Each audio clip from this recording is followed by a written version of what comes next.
tout ce qui est lié à l'étalement urbain. Alors là, on voit avoir une maison individuelle sur un terrain plus petit, c'est une concession qui peut être envisagée. Ça, c'est assez important. Alors sur la thématique de fond, déjà, c'est une réalité qu'à partir du moment où les Français expriment le fait qu'ils ne veulent pas être logés les uns sur les autres, il faut bien pouvoir les loger les uns à côté des autres. Bon. Ce qui veut dire qu'effectivement, et ça c'est une réalité de l'urbanisme depuis les années 70-80, les villes se sont étendues parce que en construisant des maisons individuelles, on a consommé de l'espace. Ce qui est important de noter, en fait, c'est que aujourd'hui, la consommation d'espace relatif à la maison individuelle, ça veut dire quoi? C'est le terrain. On construit des maisons sur des terrains qui, du coup, étalent un peu la ville.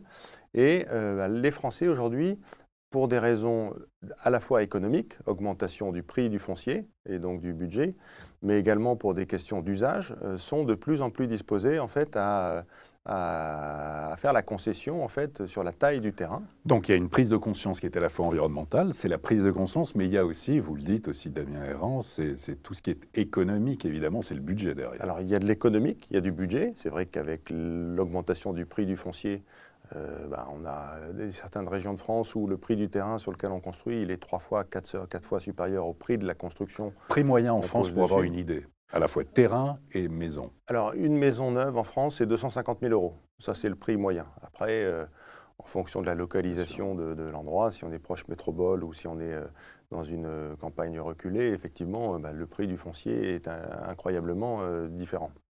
Mais ça, c'est le prix moyen. C'est vrai que donc, plus on s'éloigne de la métropole, plus le prix du terrain est faible.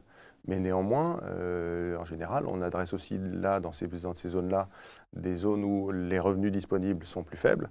D'ailleurs, ce qui est important de souligner, c'est que le taux d'épargne des Français, il est à peu près le même, c'est 33%, c'est ce que prêtent les banquiers quand on est proche centre-ville ou quand on est en zone dite rurale. Ce qui veut dire que l'économie sur le prix du terrain, dans tous les cas, elle est importante. Mais vous, Damien Errand, en tant que président de la Fédération des constructeurs de maisons individuelles, est-ce que ce type de réponse vous surprend? Vous trouvez ça logique? Ça vous étonne? Vous trouvez que c'est dans l'air du temps? Que c'est une tendance qui est plutôt saine? Qu'est-ce que vous en pensez? En fait, ce qu'on démontre dans cette étude, c'est que les Français sont beaucoup plus prêts psychologiquement à faire des efforts en matière de densité de construction locale que les élus qui les gouvernent. En fait, je vais vous donner deux chiffres qui sont frappants. Aujourd'hui, quand on construit une maison sur un terrain de lotissement, le terrain fait en moyenne 450 mètres carrés. Ça, c'est à peu près la taille du terrain loti.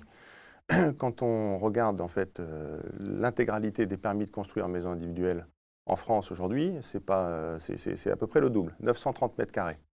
La différence entre les deux, en fait, c'est que dans un certain nombre de cas, on a des règles d'urbanisme qui s'imposent en fait à toute construction. C'est les règles d'octroi de permis qu'on appelle les plans locaux d'urbanisme, qui ajoutent des normes, des règles de mitoyenneté. On n'a pas le droit de construire à moins de 3 mètres à droite et 3 mètres à gauche en mitoyenneté du terrain.